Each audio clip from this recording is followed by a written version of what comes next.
the TEFL Commute, Season 3, Episode 8, Awards, in which a nomination for an international award prompts a discussion about the advantages and disadvantages of awards and rewards in the English language classroom.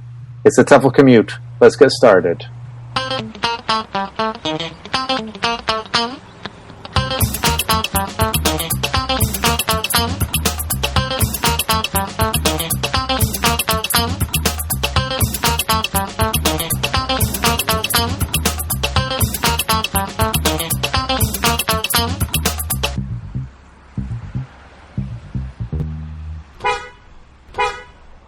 Hey there, Sean.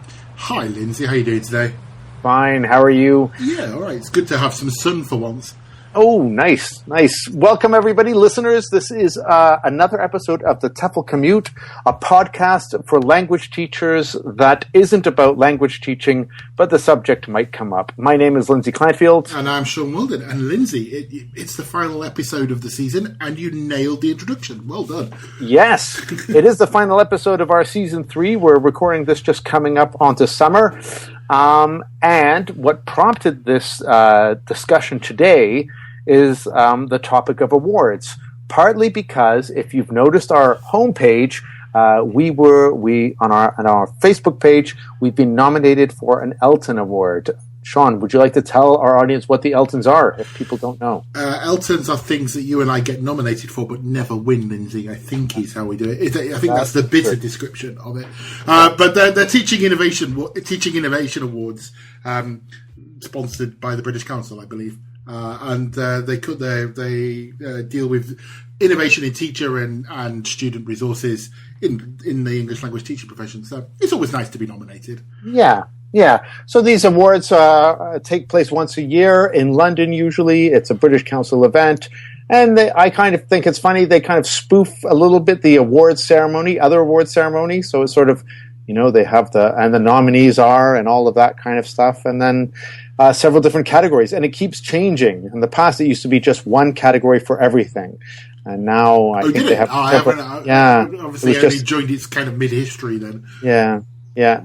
But this made us think, didn't it, Sean, of the wider issue of awards in general and awards and rewards. And so I suppose one of the first things I was thinking about was, as a teachers, if you look up awards and teaching rewards, I suppose we could draw a distinction between awards and rewards, but let's conflate the two for the moment.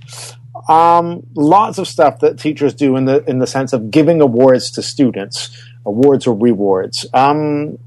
Did you ever, Sean, as a teacher, give little rewards to like the best student for this or the best student for that, or prizes for number one this, number one that? I don't think so. Okay. I don't think it's teacher. I was thinking about this when we chose the topic, and I in the early days of my career, which is so long ago I can't remember. I think the school I worked in probably did, because we used to have this big end of year jamboree kind of thing, and I think we gave certificates that for best students and stuff. But personally, on a class level, only if I have done it's with a heavy sense of irony. Yeah. I don't know. I mean, I think I have done it kind of partly in irony. I seem to remember teaching some young learners, and we had like an awards ceremony at the end of the year, where the students also nominated the categories and had to nominate someone other than themselves. And so we had a few awards, but they were sort of, funniest student, most helpful, things like that, I think. I guess the closest I've actually got to it is on my training courses. Actually, this might be the end of pod activity. Is where we used to do we did this exercise with what we call medals. It was from one of those photocopyable resource books, and every trainee at the end of the course got a medal, but the rest of the trainees wrote on the medal, and they wrote positive things about the people. So you had the best lesson plan, or your smile made me laugh. I guess that's the closest I've got to it in that sense, which is a nice activity. Yeah. But I think I can hear in both of our voices a certain amount of ambivalence about awards in class, like giving little prizes in class. I think the whole issue of awards and rewards, teachers giving students rewards, has been thrown into some question. There's one famous book that from Alfie Kohn called "Punished by Rewards." Have you heard of this before? I hadn't. I read the stuff, but I didn't know the author on it. But actually, the things which I'm sure you'll go on about now is it's quite widespread across other pieces of literature. So I wasn't aware of it in that sense. But go on, tell us more. Well, basically, it's for some time now in American education, the idea of punishments have been falling out of fashion in American education, and I think in British in general, Western education. So teachers aren't really into punishment for bad behavior, or sort of, certainly not corporal punishment and sort of, do this or you'll get this as a punishment. We're trying to look at motivating people another way, and rewards has taken longer to come under scrutiny than perhaps punishments. But the argument is that both rewards and punishments are ways of manipulating behavior. So, I was quite interested by this idea. I think for me, this concept of whether awards, rewards, or even reward systems, I have to take it a step further. I think in most young learner classes, certainly as a young learner trainer, I recommend, you have a reward system. If the child sits down, they get a smiley face or something like that. Yeah. I think this whole thing was... I almost took it blindly for probably the best part of my teaching career. That actually giving awards and rewards in that sense was a good thing to do. And then I met a trainer. I was actually it was a group of trainers who were meeting to discuss training in Lisbon. And this one trainer said, and it was the first time ever, and he was a YL author. And he said, I just don't believe in reward systems and this why. And it really made me revisit and think about what we do them with, and actually what we do with them, and how much control we're actually exerting. Well, exactly. I think it's there was a great phrase from Ed Desi and Rich Ryan at the University of Rochester that called rewards, quote, control through seduction. Control through seduction. That's brilliant. Yeah, but by virtue of being controlling, the reward becomes the behavior for which you get the reward. You become averse to it in the long run. So the reason they suggest is that why students would like to have the prize itself, the star, the smiley, the money, the whatever, the party, they don't always, or they argue, none of us enjoy having the very things we desire used as levers to control our behavior. So the kind of do this and you'll get that accounts for, makes it into a punishment over the long haul. I can see that completely. I mean, it is purely manipulation. Yeah. And they say it's even worse when doing the activity itself should be reward in and of itself. So if an activity itself was rewarding and people found it rewarding, and then you added an extrinsic reward on top of that activity, you remove the interest that activity had. Yeah. I guess this is where we need a bit of jargon, right, Sean? Yeah, this is where James, if he wasn't too busy doing his exams at the moment, will probably come in with jargon buster. But I guess intrinsic and extrinsic motivation are basically what rewards work on, aren't they? The intrinsic motivation should be the activity, the students themselves, the motivation, and the reward itself is the extrinsic motivation. Coming from carrot. An external force. Yeah, a carrot kind of thing. What other advantages or disadvantages would you see in a reward system, Sean? I'll stick with disadvantage. I was doing some reading as we often do for this. I came across a website called the Natural Child Project, which I think takes what you just been talking about a lot further. Okay, and it's almost I find it quite scary. Well, the language they were used in it. But when you read through it, I'll read you a sentence. The rewarder is like an assessor, judging what merits praise and what doesn't. This is somewhat scary to the child. The use of things like good boy or good girl is a judgment on high and ultimately alienates the child. And it's this kind of language all the way through it. And it's kind of, by the end of it, I was quite scared. Yeah. There is something about this which is, I think, can be considered as like highly politicized, sort of like, everybody has to be equal. And I think it's in response to something that also happened in education, which I want to come to a bit later. but of how like the anti-competition sort of thing, Okay, yeah. self-esteem movement. But let's come to that in a moment. So then, do you agree with an infograph? I kind of summed it up. So Yeah. let me. What do you think of these? Would you agree with this kind of disadvantages, reward and award systems? So it's devaluing. A reward is devaluing. Yeah, it the activity devalues. itself. Yes. I'd agree. Yeah. So because In many cases it could be, but imagine an award like an Olympic gold medal. Well, most of those are devalued these days, aren't they? Because the winners are never the winners because of drug tests. So, well, that's a different thing, though. Anyway, go back to your thing. We'll come back to the but also, isn't that there's they devalue things? There's also a devaluation of an award because you have to keep giving the award. So eventually, the award becomes meaningless because you know you're going to, if you do X behavior, you will get reward. So that's what you were saying before, in a sense. Another disadvantage of rewards are cause addiction. Oh, you mean people are going to get addicted to going for them or getting them and so on? Yes. So, I think that it could definitely cause like the unhappiness that would accompany an addiction. So you miss it and so you don't get that high and then you get depressed. Okay. Yeah, I think that's right. Well, this idea that the student actually won't study if there's no reward at the end, which is kind of what we hitting on with the activities being intrinsically motivating rather than extrinsically. The focus, another disadvantage is it puts the focus on finishing.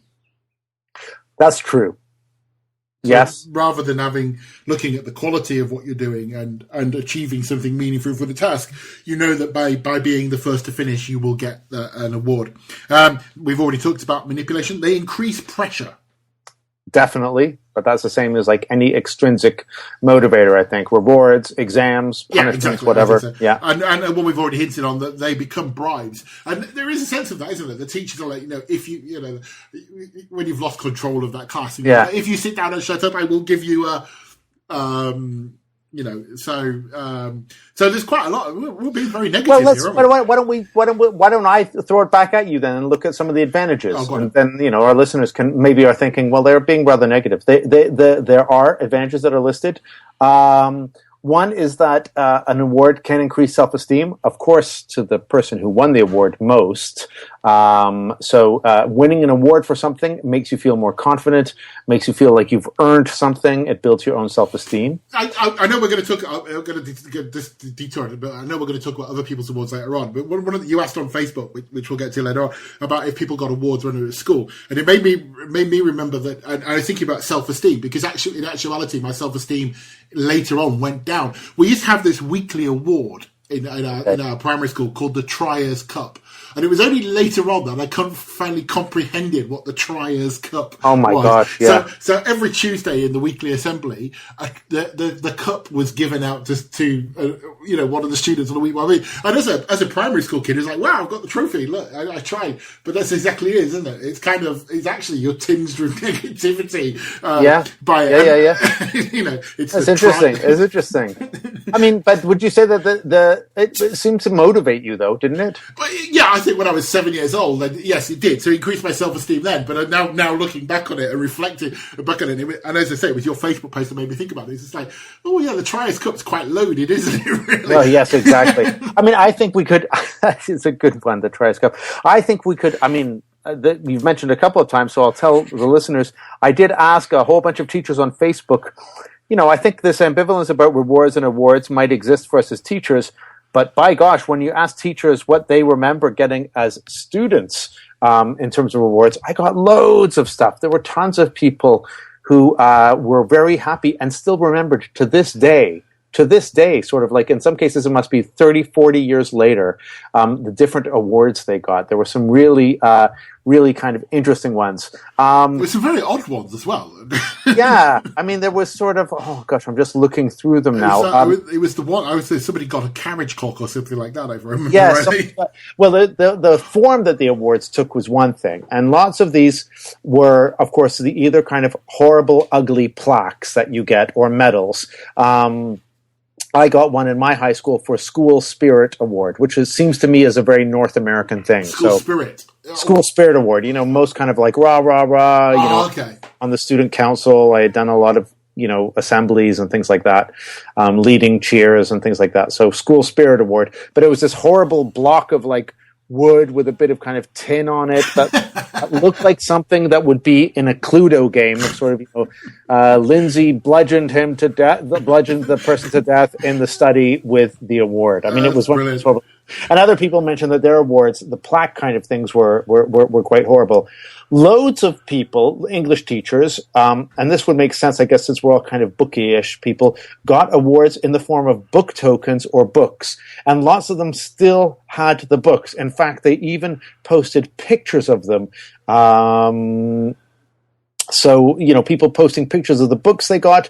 One very nice picture from Scott Thornbury of the Oxford Companion to Classical Literature, compiled by Sir Paul Harvey, that he got, and it's signed and written, signed by the principal in 1966. With Scott Thornbury's little name written at the Hamilton Boys High School. So I wonder if that started him on his book, because obviously Scott loves books, and I wonder if that's one of the starting points of his book collections. Cause, yeah. And other people, I mean, there were lots of people with books things. Lots of people had prizes to do with like outdoorsy type things. So a friend of ours, Anne Hodgson, most improved camper. Other people who got swimming awards. Most improved camper. I mean, how bad were you in the first place? A friend of ours, Curtis MD, who also who listens to this podcast, got the courtesy award. But then he said it was teased about it incessantly because his name was Curtis MD, and so that's Curtis E. and so he got the courtesy. So courtesy award, most improved awards, things like that. Then there was like horsey awards, lots of awards like with horses. Lizzie Pennard got a horse, like different show jumping awards, swimming awards. I don't know what other. There's quite a lot there. I think what we should actually do is, if with the permission of the people that wrote them, is actually copy them across and make them onto our blog, so people could go and look at the different awards. That where we make a list of all these different awards. Some of these are quite funny, like funniest person in the class. Of course, there's the awards that students give amongst each other. I'm just going through your list. I just see one of them got the bounciest bumblebee. The bounciest bumblebee, the best dressed, the best flowerless daffodil. Cara, that's hilarious. So yeah, creative writing awards. Our friend Marcos Benavides got a creative writing award in grade 6, but that definitely inspired him, didn't it? Yeah, it did. He's the one who went on to do a whole publishing venture of graded readers. So teachers all seem to have their remember their awards that they got, and talk about them with like like a smile and a bit of kind of nostalgia. I always wonder, like the more sporty people among us, of which I am not one, what do they do with all their like plaques, trophies, medals, and stuff like that? Now, Sean, I heard you. I've got lots of medals. Well, I would imagine I don't anymore. I know that I have some. I've got for some bizarre reason, my parents, when they visited me once, they brought me down my judo medals, because I started out in judo and I was quite good at that, and then moved over to athletics. And I have quite a lot of athletics medals, but I have no idea where they went. When I left home, they probably went in the loft somewhere, and now have found their way to a charity shop or somewhere like that. I know. Well, they seem to go into, like, I think lots of people talk about, they're in a box under a bed at my parents' house, or they're in a closet at my parents' house. So, like, sooner or later, I wonder if these things get thrown out or what happens to them. But anyway, so teacher awards. Hey, how about on this nice note, it feels like we could cue the angels up here and see if there's any wisdom on the topic that we can share. Okay, here come the voices.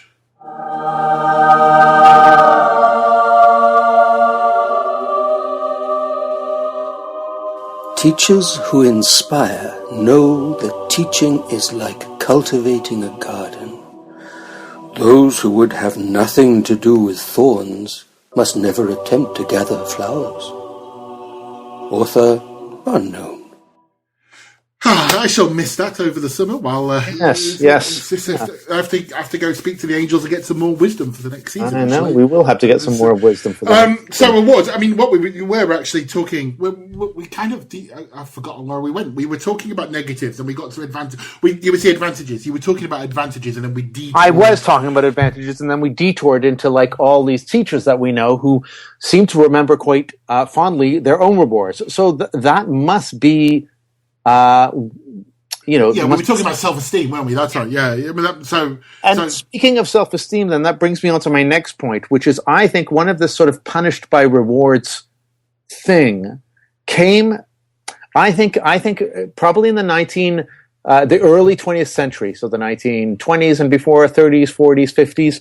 In Western education, there were maybe kind of lots of rewards and punishments. So a lot of the motivation was kind of driven by that. They got rid of the punishments, and then and the awards was seen as a good thing for self-esteem. And then you had the increasing of that, so that it was viewed that if you have first, second, and third place, it's terrible for the self-esteem of the kid who got in fourth place. Or what about the kids who got in last place? And so we started seeing in Canada over the past 20, 30 years, schools that begin to get rid of awards and rewards altogether. So you create a school culture where everybody is a winner. And there are no prizes, no competitions, no rewards for excellence. What do we think of that, Sean? Well, it's kind of indicative of in many ways, where society is these days, isn't it? That, I think the whole idea is, well, I guess I'm from an era of education where the rod wasn't spoilt. So I do think there are winners, and I do like the negativity, the positivity of it. I don't like this "everybody's a winner" society, because I'm competitive and I like competition.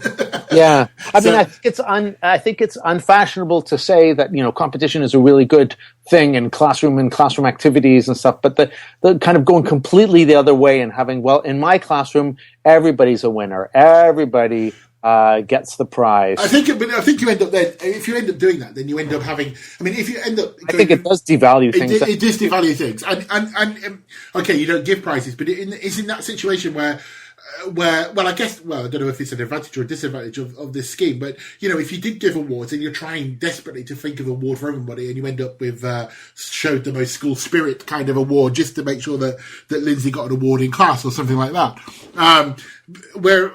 I can understand having non-competitive periods in class and stuff like that, but I think everybody is a winner is not a good thing. And personally, I also think it leads to this idea of that we then don't actually give people negative feedback. So yeah, that's true, and I think it then it increases the sense of self-esteem to a sense of entitlement.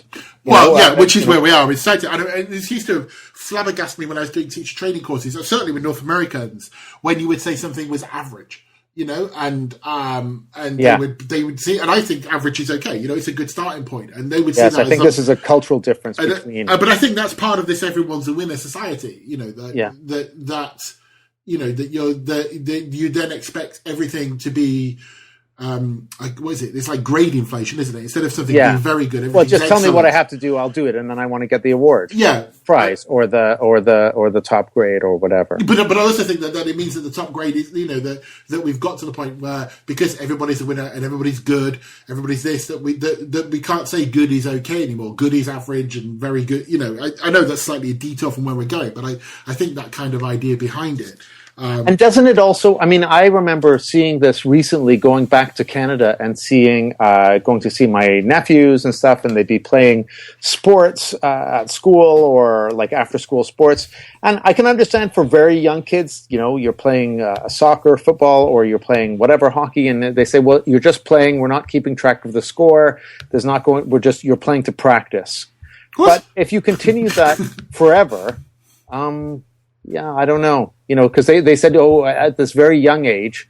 Well, and I don't think it worked, because my brother said, for the 7 and 8 year olds, they're not allowed to keep score of the goals. we're not allowed to do that. So I think it become too competitive. But then I said to him, I said, so do the kids respect that? He said, oh no, there's always some that keep track of the score. Yeah, of course they do. Yeah. Yeah. I mean, there's the internal. So that's where the intrinsic stuff comes in, isn't it? Because some people are very intrinsically motivated to do stuff. And I also think on that point, it goes back. Just going a little bit backtracking it, but I think it links. It's one of the websites I was reading before this podcast, and the sentence was, "Don't forget to praise your EFL students." Fair enough, okay, when they achieve something, I'm not going to argue with that. But then the reason for the praise was because English classes are no fun with drills and repetition and homework. Well, I mean, if you're walking into the classroom with the idea that you need to praise or you need to have these things or give rewards because the lessons are going to be no fun. Because you're doing things which I think are very worthwhile, like drilling. I mean, yeah. No, if you're walking into the classroom with that attitude, then the teacher's mindset is wrong, isn't it? I mean, that you're walking in saying this is boring. So I feel that I'm boring you. I need to give this. Whereas, some students will see worth in that activity, and explaining the worth of that activity to the students would probably achieve far more. I don't know. That's true. Well, so we're on soapboxes again, aren't we? We are on soapboxes again. I think it's time maybe for one of your quizzes. Don't you have a little quiz about? It's a timeline. Let's do a timeline on awards. Yeah, let's test our listeners a bit. Prize for whoever gets the first answer correct.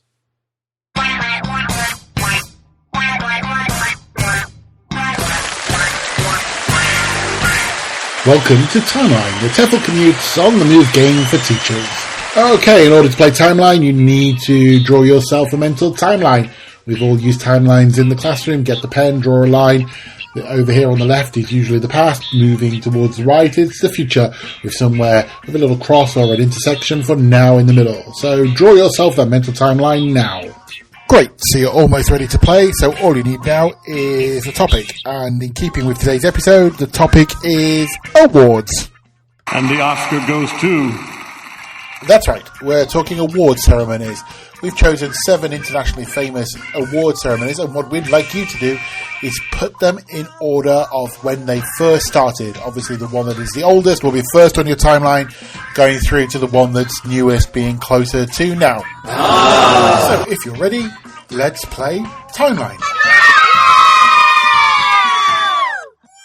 Right, here we go then. Here are your 7 award ceremonies for you to put in the correct order. So we'll start with the Oscars. Obviously given for films, as are the BAFTAs.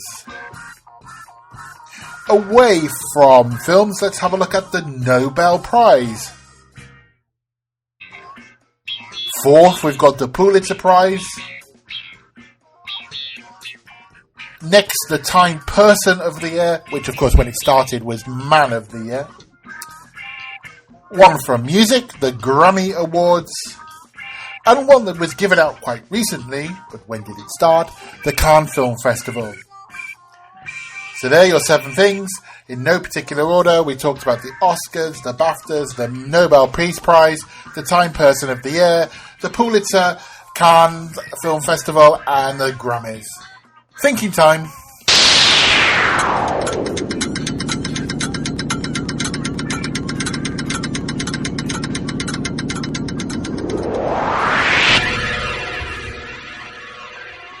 So, did you get them all? Bit of a tricky one this time around, I think. I wonder if anybody got all 7 and is feeling very smug, but let's find out. So, the first award was instituted in 1901, and that was the Nobel Prize. Second on your timeline, you should have the Journalist Prize, the Pulitzer Prize, which was started in 1917. Next on the timeline was the Time Person of the Year, or Time Man of the Year, which started in 1927.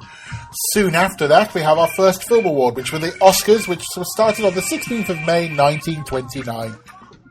Following on and staying with the film category, the BAFTAs were started in 1949. The Cannes Film Festival started in 1955, and the one closest to now, so the youngest of them all, is the Grammy Festival, which started in May 1959. So that's Nobel, Pulitzer, Time, Oscars, BAFTA, Cannes, and Grammy. So if you got them all in the correct order, that's 7 marks, and if you did get them all in the right order, then you must be an awards fanatic.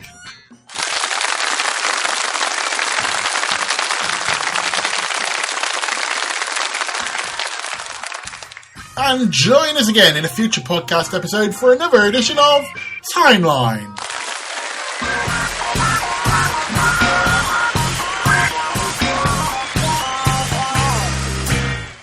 I've got a website that's got a list of reward ideas for your students. Okay. Okay, go for it. I don't think there are any in particular order. Because, good God, you wouldn't do them. Do you want me to react to these? Okay. It's up to you. Or not cheesy, or would I if you want? How would I appreciate these? Would you appreciate this? So okay.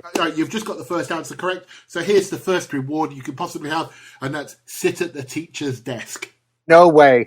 Okay, that is not a reward at all. That's hilarious. That's an invitation to get your head punched on the way out of the class by other kids. Okay, here's another one. It's kind of probably. So I don't want that one. All right, how about this one? And draw on the chalkboard. Okay, as a kid, yes. Okay. Yeah, right, fair enough. Yeah, but I expect most of us, our teacher friends, also were people who didn't mind going up to draw on the chalkboard. Yeah, probably. Again, I think it shows the age of this. But there you go. You could take a tape recorder home for the night.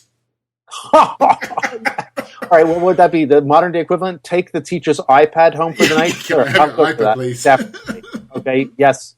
You quite like that one. How about being first in line? Oh, okay, yeah, I didn't mind being first in line. Okay. I would have liked that, yeah. I'll post a link to this. There are 50 different ones on here. This made me laugh. Give me 2 or 3 more. Okay, this one for you could be the techie kid. Operate the projector.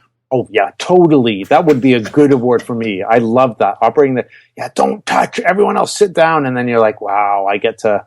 Although, would that happen now? I guess it'd be operating the computer, but it wouldn't be the same. It's not the same as like operating the projector. Operating the computer. Use the computer as another reward on the list, actually. That's true, yeah. If you're really good, you could help the librarian.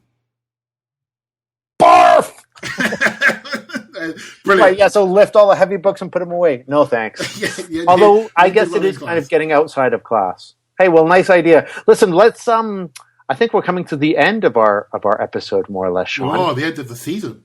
The end of the season. Wow. I'm going to give you... I've got a list here called Awards for Everything. Okay. And I'm going to suggest... Are you going to give me an award? I'm going to give you an award. I'm going to give you an award for... here, I'm just looking at it. We'll post a link to this. I'm going to give you an award. Sean, I award you with the Happy Attitude on a Podcast Award. Yeah? Thank you. It means so much. Yeah. Notice there was a humor award, which I avoided. Okay. You're not getting that. You're just jealous of the jokes. All right. Oh, well, I don't want to do any more now. That's it. I've got my award. You've got your award. All right. Now. All right, Lindsay. So I'll wish you a good summer, and we'll convene again in the autumn, I presume. Yes, I guess we will. And the same to all our listeners. Thank you for staying with us. And also thank you for listening more and more. We've been noticing that the numbers of our listeners is continually rising. So please go back and check original episodes. There are 3 seasons. So if you've just come to our show recently, you can listen back to older episodes. Please tell your friends about it. Get them to catch up on their TEFL commuting this summer. And your summer holiday, lying on the beach listening to 20 episodes of TEFL Commute. I mean, what could be more perfect? Binge listening to the TEFL Commute. I love it. And we'll see all of you in September. Bye. Now that your commute is coming to an end, here's an idea you can take into class. In the episode, Sean mentioned a medal activity he did at the end of training courses. It's based on an activity he found years ago in a photocopyable resource book, but he can't remember who by. Go into class with a piece of paper for each student and some sticky tape. Ask them to draw a large medal shape on the paper, or, if you prefer, a star shape. When they're ready, they should get a peer to stick the paper to their backs. Ask the students to stand up. Tell them they should go round each student and write a message for them on their medals. For example, thanks for the homework help, or you're a great partner for pair work. Set a time limit and monitor as the students go round and do the activity.